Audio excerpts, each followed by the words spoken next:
I'm Andy, I'm Drew. and this is Spork. Spork.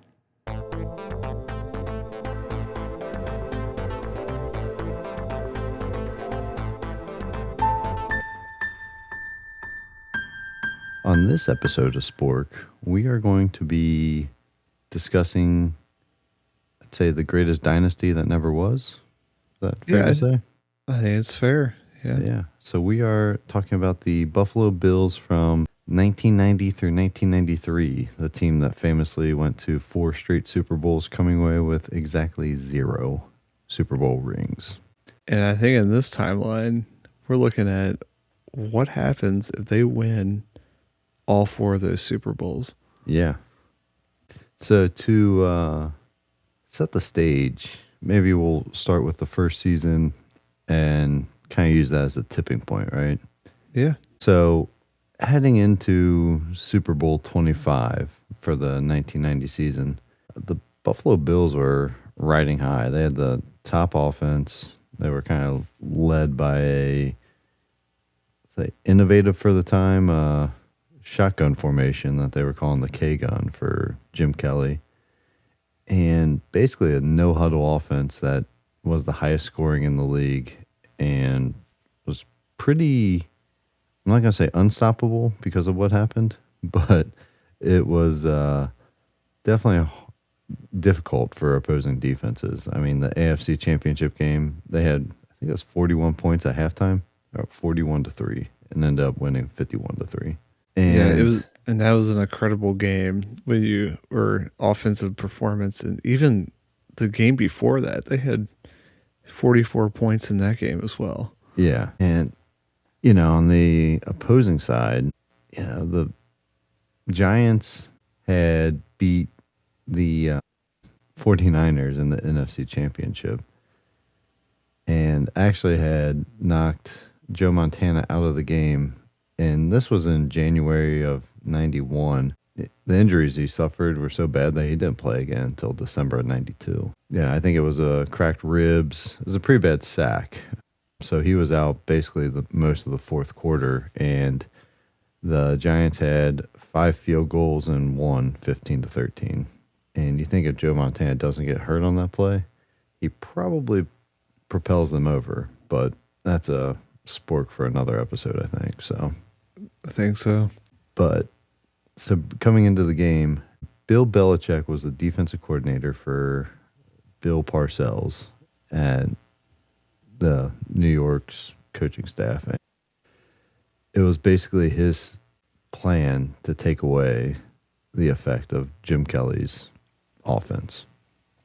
And the way he did that was through just letting Thurman Thomas run wild. Said, we'll take away the deep passes, give up as many runs as we need to. And they played basically with just 2 linemen because at the time, the way they did the no huddle, there were no ways to really shuffle in defensive subs. So they had 6 DBs out there. And Thurman Thomas ran for, I think, 130, 140 yards. And unfortunately, the Bills only had the ball for like 8 minutes that game. Yeah, I think New York actually set record in that game, at least a record at the time for time of possession. And Thurman Thomas, I think, ended up with like 190 all-purpose yards. Yeah, and incredible performance from a statistical standpoint, but from a ball control standpoint, it was all Giants. Yeah, and the crazy thing is that is still the only 1-point Super Bowl. So the Bills have the ball, driving at the end of the game, get up to about, the 40-yard line for a 47-yard field goal attempt, and it goes wide right. Scott Norwood misses, and they lose, I think, as time expires, more or less. I think there are 8 seconds left when he had the field goal try, so they end up losing 19-20 to the Giants. I think it's that sort of gut punch that in the biggest stage that just stayed with them. Yeah, it didn't get too much better from there. No, I mean, it wasn't bad. They still made 3 more Super Bowls in a row, which is crazy to think about. I mean, granted, you think of the success that, say, the Chiefs and Patriots have had here in recent years of being in AFC championship games, but it hasn't been that same Super Bowl 4-year run put together like that. And you know what's interesting, like kind of going back to that kick, is at the time, I feel like a 47-yard kick was not like a chip shot the way it was in modern day NFL. And even in modern day, it's relatively long field goal, but it did feel like it was the moment that shifted their ability to close out when it came to that final game of the season. Yeah. And I looked up a little bit on, I'm a big special teams kicker guy. So, oh, yes, of course you are. So I looked into it. So under 40, Scott Norwood was pretty accurate. I'd say 80-ish%. But he was good on turf also. But fields weren't quite at the level that they are now. So when I went to grass, his percentage dropped. But once it got outside of 40 yards, it was basically a flip of a coin.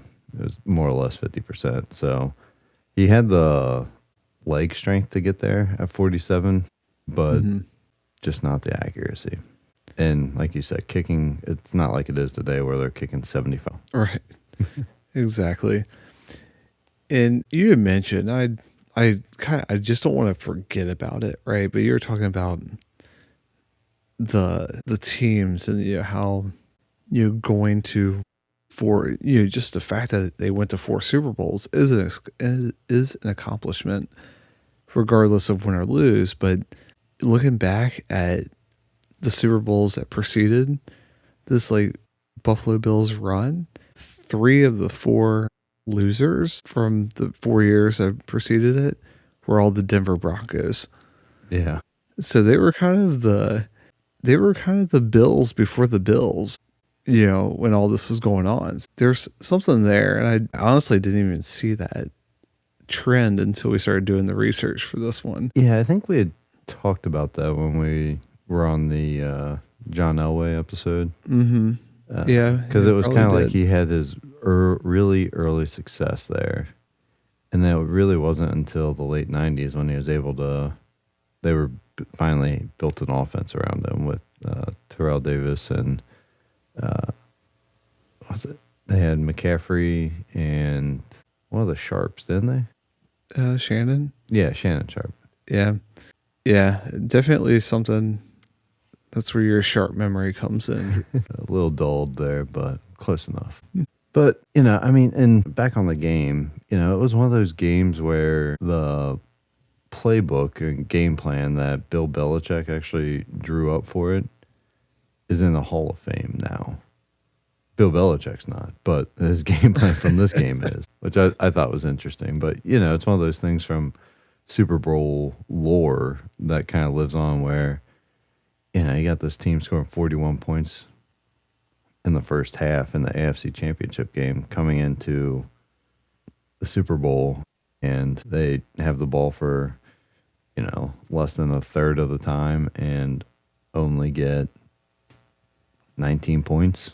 So it is, it's one of those, I'd say, offense meets defense. But on the defensive side, the Bills weren't a slouch either. They actually had the defensive player of the year, Bruce Smith, who had, it was like 19 sacks that season and 100 tackles. I believe he was one of our guys who we drafted. Yeah. In our blast from the past draft. Yeah, there's a lot of self-referential action going on here, but I like it. Yeah, I know. Sorry about that.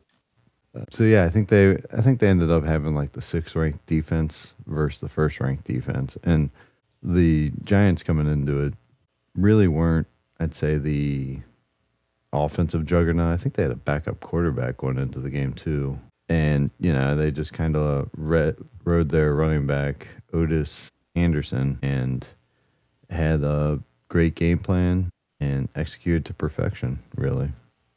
But this is where we'll flip it, right? Where all we need is one play to go a different way. Jim Kelly gets another, say, 10 yards to Andre Reed across the middle on that last drive. All of a sudden, they're inside 40, and Scott Norwood doesn't miss it. That ball goes probably right down the middle in that scenario. And it'd be more poetic if it would have hit off the upright in the actual game and missed, and we could just shift it 4 inches the other way. Yeah. But sneak it right inside there. Yeah. So, and go ahead. No, you go. I insist. Yeah.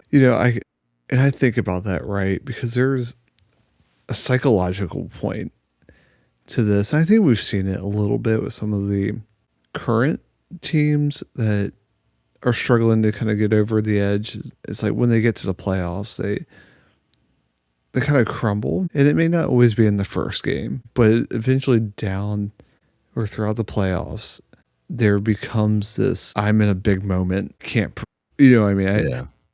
I'm struggling to perform at the level that I need to be performing at. Well, and I don't think, you take NFL playoff games now, they probably, the first round game probably has the same number of eyeballs and scrutiny that like the division championship had then, or the conference championship had then, right? Mm-hmm.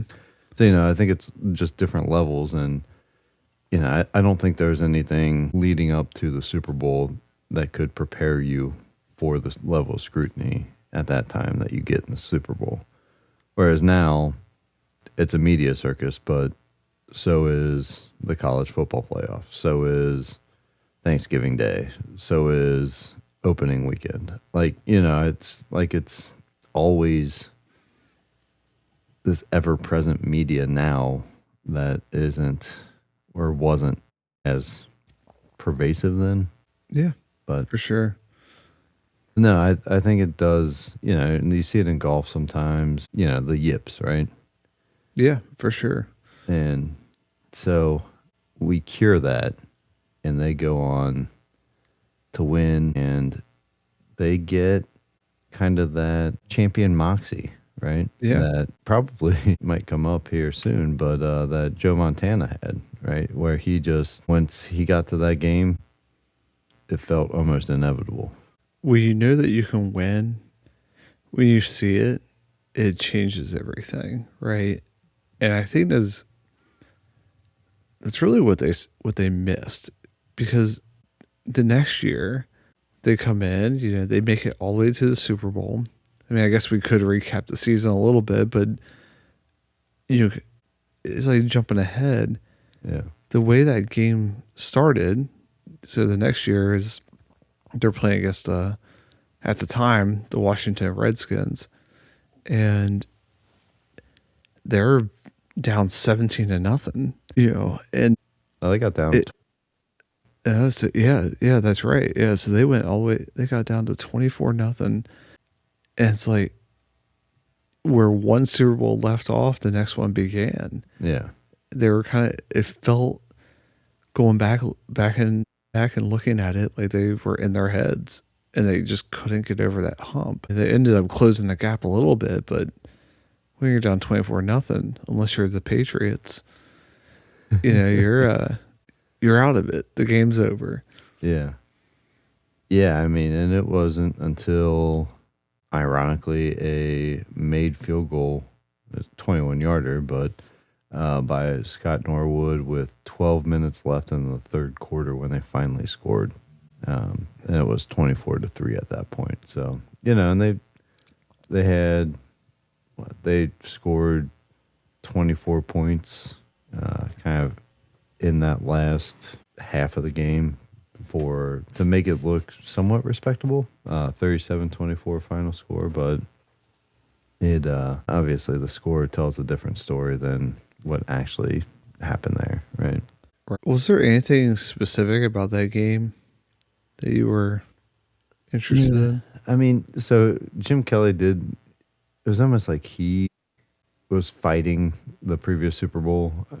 He had 4 interceptions and actually had the most passing attempts in that Super Bowl than anybody else until I think it was Tom Brady a couple years later, or a couple years ago. He had 58 attempts, which I think stood for a long time. I forget where. And a Football Reference page with all the, try to find that again. And, it was just one of those things. And Thurman Thomas, if you look at his output in that game versus the previous game, he only had 13 yards with a touchdown, only had 27 yards receiving. So, he goes from that almost 200-yard outburst to under 50. So, again, it seems like they just got out game planned again. And for something that had for a system that had such a mystique in the regular season, it seemed like, Marv Levy was their coach, that, in the biggest game, they just couldn't scheme the right system to get, kind of the most out of their players and also limit the opposing team. And whether it's right or wrong, I think just because it's recency biased, I always think when I see situations like this about like the current like Baltimore Ravens, right, where they had this regular season dominance, and they get to the playoffs and they look like a shell of themselves on offense. And there's something to it, right? Like in the playoffs, the defense tends to find a way to overcome the offense. And I kind of look at this. It feels like a snowball effect, because this game they start, the second Super Bowl, they start off slow. They close the gap, but it's kind of artificial, right? Mm-hmm. And then they get into the next Super Bowl and they just get whopped. Yes. I mean, they get destroyed. They have 9 turnovers. The Buffalo Bills had 9 turnovers in that game, which is just insane. I mean, that's insane for any game, much less the Super Bowl, right? Yeah. And as I say, it's almost like the, this innovative thing from just a few years ago where the Bills were the young, flashy, dashy team with the speed. It was, they just got ran over by the Cowboys. And I tried to look it up, and I don't have like a specific source, but it was from those 9 turnovers, they gave up 35 points off turnovers. Yeah. I mean, that's the difference in the game ultimately, right? But, I think there's a point to this, and it kind of gets into that last Super Bowl where they ultimately lose 30-13 against the Cowboys again. And that's kind of where I was looking at this. And if you want to touch on either of those Super Bowls, jump in. For me, it was more like, okay, from here, I'm starting to think about the what ifs. Yeah, right. It's like, I could say, like, at first I was like, well, what if they don't turn over the ball 9 times? Like, guess what? It's probably a much closer game. That's pretty obvious, right? Yeah. But a lot of it does come down to that first Super Bowl and just getting that swagger. And it's enough to get that confidence with the players that stay around, especially during this era. People stayed on their current teams. Well, and one thing I'll just say, want to talk about the odds here and the favorites. So in the first Super Bowl, love it. The Bills were favored by 7. The next year, the Redskins were favored by 7. Then the Cowboys by 6.5, and then the Cowboys by 10. And so you see that progression, and it's almost. I try to think of I feel like he always finds his way into some of these conversations. But if Tom Brady doesn't win that first Super Bowl, how many Super Bowls did he win that he had no business winning? No, there were a couple. Right. And, I think that's kind of where Jim Kelly could have been if, Scott Norwood was Adam Vinatieri, right?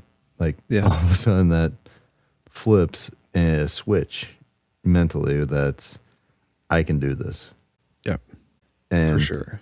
I do think if they do beat the Cowboys the first time, I think the second time would be a lot harder. Just given the talent, the size, the speed that the Cowboys have, we know what became of all of those players. But part of that is, I think we downplay what these Buffalo Bills were in memory because of what they failed to achieve. Yes, for sure. So there were a lot of what ifs that come out of this, right? And I think at the end of the episode, there was a few stats and whatnot that just coming across that I want to talk about. But there's some interesting things that we could talk about, right? And I think the easiest thing is like legacy talk. Yeah. So it's like, okay, Buffalo Bills legacy. Now you have a franchise that, I think we've yet to see a team three-peat, much less four-peat. And so they're undisputed juggernauts of the sport. And it probably sets the tone for generations beyond this 4-year stretch. It likely rewrites the history of the franchise enough to where, we talk about them the way that we talk about the Patriots. Well, yeah, they become a measuring stick, really. Right. That's the best way to put it. They are the measuring stick. They're who everybody wants to be. Yeah.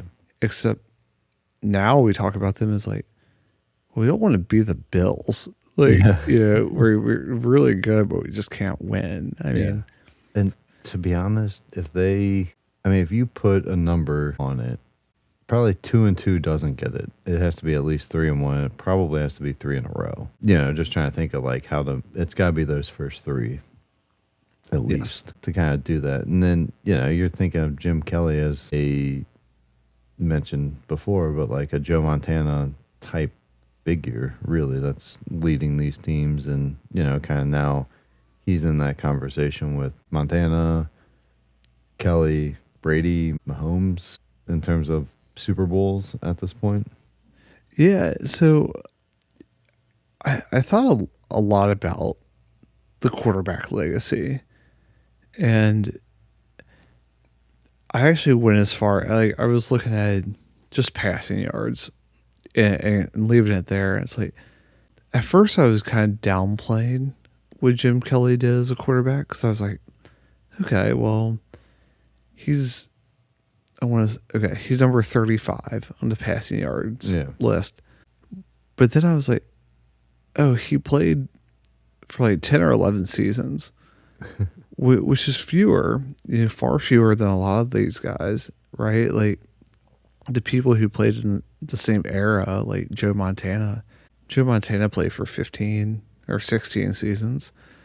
And then you had, guys like John Elway that played, a little bit longer. And Jim Kelly really wasn't that far off when it came to passing yards.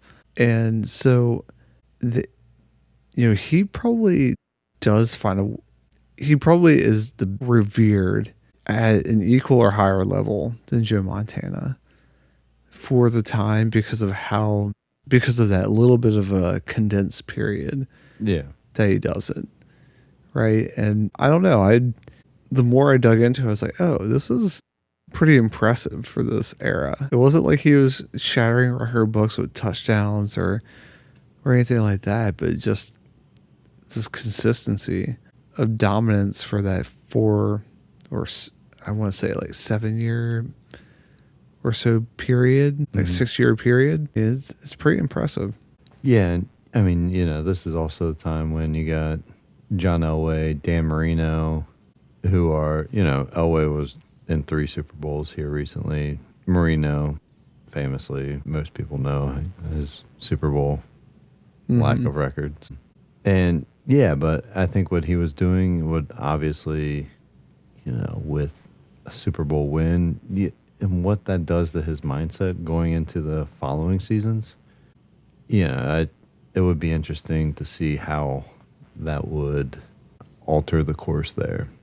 Yeah, and one other thing, you had touched on the franchise and how this becomes, almost this unprecedented run for the city. I think it probably downplay, or like the whole Bills Mafia thing probably doesn't become what it is now. You know, I feel like there's this galvanizing effect that these heartbreaks bring to fan bases. You know, you think of like the Cubs, the Red Sox, and baseball, where they had so many years of misery, but they had great fans. And now, you know, say what you want about baseball, but like, you know, it's not the same anymore with those fan bases now that they've had their different periods of success, right? I would say, because when I first started thinking about the Bills Mafia thing, like part of me was like, okay, it's still Buffalo, right? They're still going to be Buffalo, but they're going to be Buffalo with a little bit of cockiness versus, you know, whatever it is, anger. Yeah. And it reminds me a lot of the Pittsburgh Steelers. For me, Buffalo turns into Pittsburgh-esque, to where it's like, hey, we've been there, done that. We're really good. Almost this irrational confidence. Irrational confidence, but like in a blue collar way. Yeah. Right? Like Pittsburgh still viewed as a blue collar city. They still see themselves as a blue collar fan base. Yeah. But it's like, you know, but the swagger of like, yeah, we've been there, done that. See, I feel like that's best case. I feel like you also have the Eagles as the other side of it, where true, they expect their team to win every year now, and they hate their team for anything less, basically, it seems like. Despite having just, one Super Bowl, right? Yes. Yeah. So. Yeah. I mean, and maybe that's recency, though. Yeah. Right? Like, if it happens in the 80s or 90s versus the social media age is a little bit different. Yeah. I mean, I feel like the Eagles have hated their team for a long time. Their fans. Well, so much so that people don't want to coach there. I didn't say that. Sorry. Yeah. But, you know, I guess another legacy piece, you know, outside of Jim Kelly, Marv Levy, right?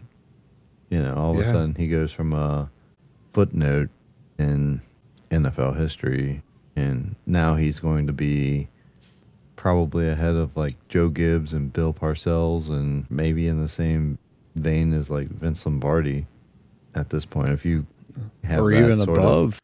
Yeah, I mean, if you have this level of success, right, you know, sustained for almost half a decade. I mean, I use this as like a gauge for it. Like, I had to ask you how to even like properly pronounce his name. I think that's like, you know, maybe I don't know ball, but part of it too is like when you win, people remember that. Like, Belichick is not an easy name when you look at it spelled out. No. Right? But or Lombardi. Or Lombardi. like these are, but when you win, yeah, winning versus losing changes everything. Yeah. No, and I hope I'm saying it right, because that's how Musburger said it on the Super Bowl highlights. I mean, you can't be wrong, right? Sure hope not.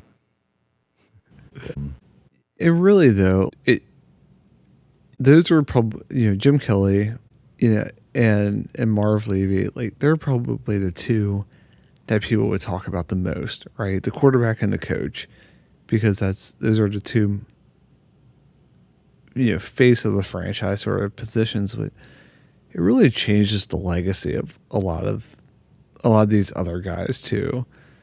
It maybe less or so, but you know, you talk about like Bruce Smith and some of these other guys. Like, it's important. It's like modern day players. Like, think about Myles Garrett. Myles Garrett is likely never going to win a Super Bowl, but arguably is the best defensive player of the generation. And, you know, you almost feel bad for those guys. Yeah. A little bit, right? And so I think just the legacy in general for all these players, we could argue that winning these Super Bowls changes that. Yeah, and I also wonder if, like, Andre Reed is another one of those guys who, I mean, he was drafted in 85 and retired in 2000. So he had, 15, 16-year career. All but one of those seasons were with Buffalo. And, I mean, even the second to last season, he's still putting up almost 800 yards, 5 touchdowns. I mean, it's not Jerry Rice levels, but nobody is. Yeah, nobody is him. But so, if you can be remembered as like number 3 or 4 behind Jerry Rice, that's a lot better than, at this point, it's if someone looks them up. And, he was inducted into the Bills Hall of Fame, and a lot of people, he's the Hall of Fame. Yeah, he's not. Sorry, I am now reading, so I guess I should have done a little bit more. He is in the Hall of Fame now as of 2014. But, I don't think anybody thinks of him over Irvin or Chris Carter, some of the other guys, Tim Brown around that era. There were a couple other like pieces too of this that I wanted to dive into, and one was the Dallas Cowboys. Obviously, this wasn't the only time that Dallas got to the Super Bowl and put their mark on the sport, right? But winning those back-to-back Super Bowls was definitely a defining moment for them.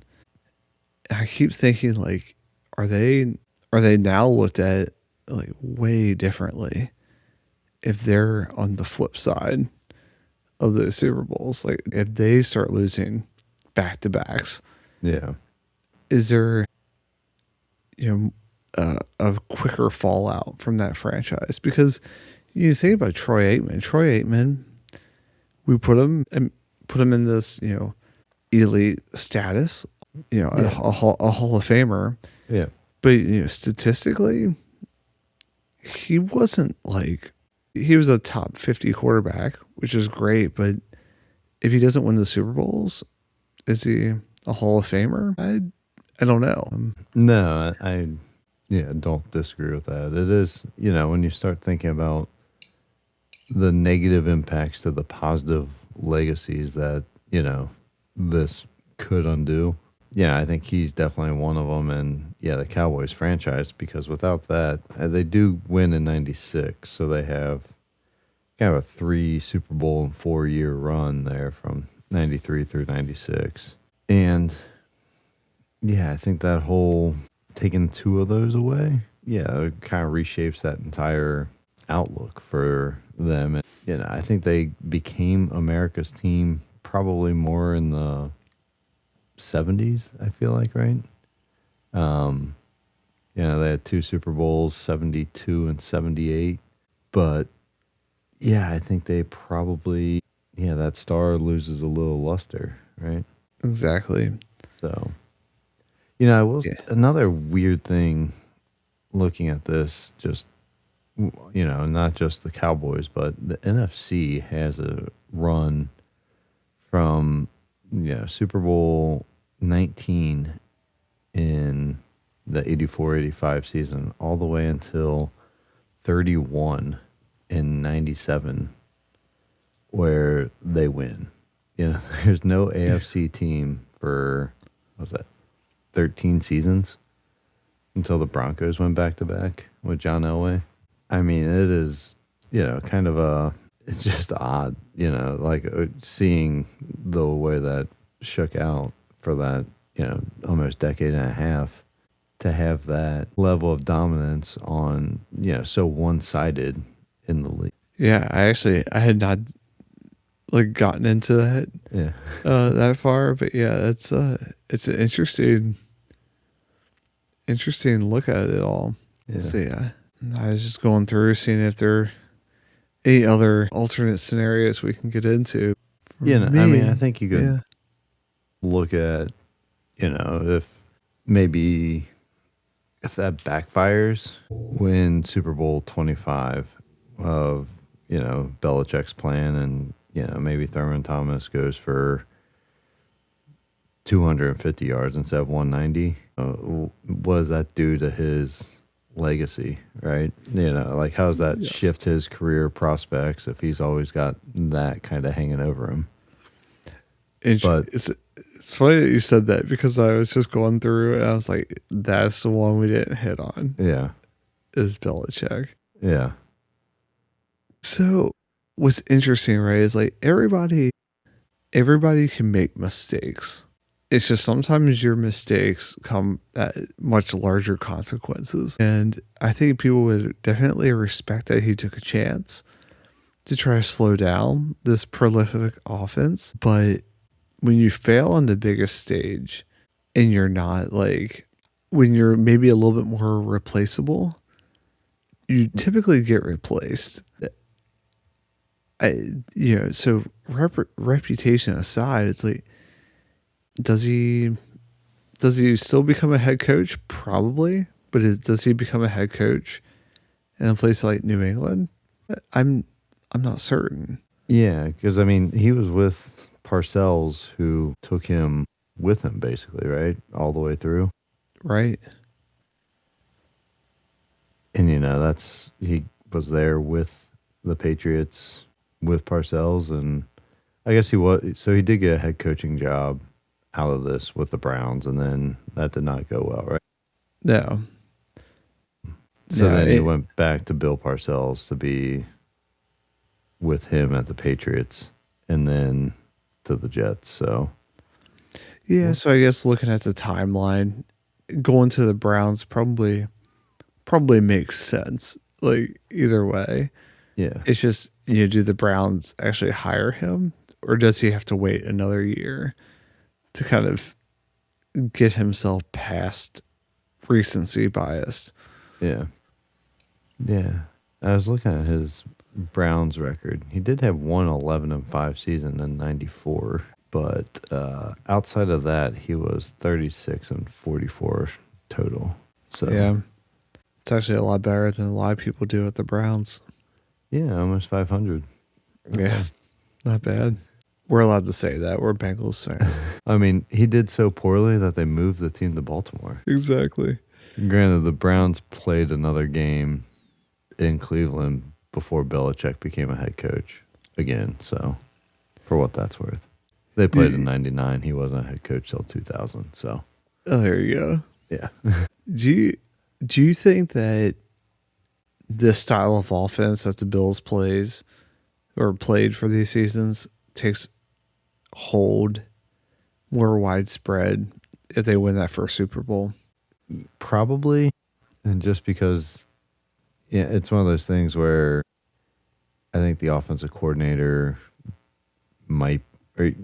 it's almost like now you have Sean McVay won, and now all of a sudden quarterback coaches get job offers.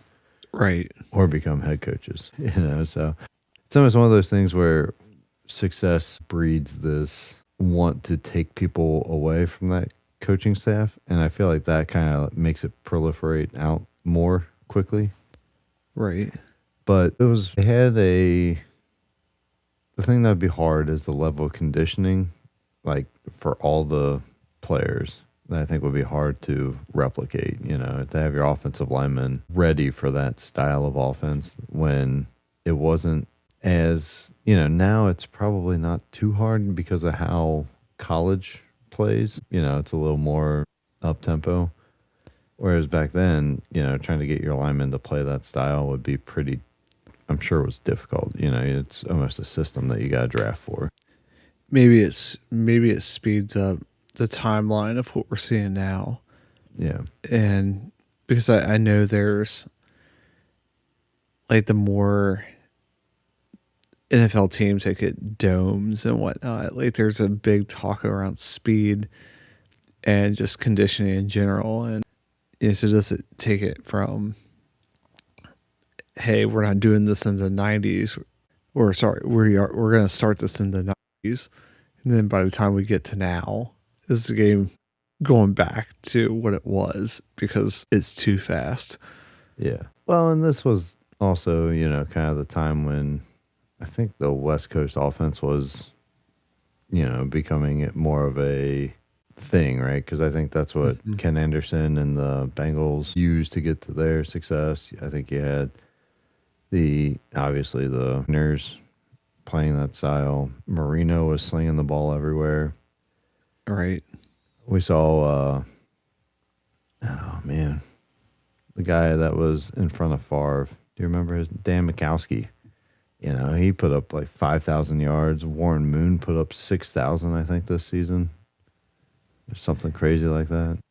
It was insane. Like, yeah, I actually, when I was talking about all the quarterbacks and passing yards, Warren Moon, I just forget like how dominant some of those, or statistically dominant a couple of those seasons were. Yeah, he put up 46.89 and 46.90 in back-to-back seasons, 1990 and 1991. Insane. Oh, it's so amazing. Yeah.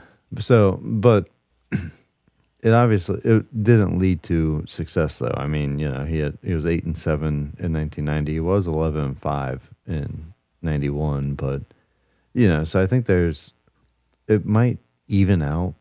You know, if they do succeed to that level for those 4 years, it probably evens out the style of play, kind of like how it is now, where I feel like everybody basically plays the same style. Like, you know, there's different nuances, but you don't have such a divergence in offensive theories. Right. You know, so. Well, now I'm going to go down the Warren Moon rabbit hole for the rest of the night before going to bed. Yeah. He played till he was 42. So good for him. That to think about. All the way up until actually 44. I stand corrected. He was a backup for Kansas City for 2 years. So hey, good for him. Get Tom Brady before he Tom Brady. Yeah. Yeah. So I think that's all I had.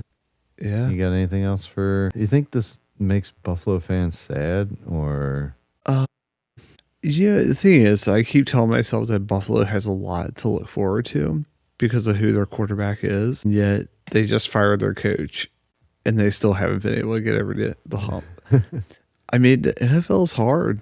Yeah. And it's like you start to understand why people get excited about a single Super Bowl.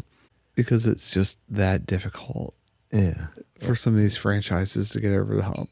You know, the good thing they have going for them is it seems like Belichick, who's been a thorn in their side since January 1991, likely will not be in the league anytime soon again. So, yeah, that's true. So they got that to look forward to. Yeah, that they do. All right. We'll call it there. Sounds good. And that's a wrap for today. Thanks for listening. Don't forget to subscribe and share, and be sure to tune in next time.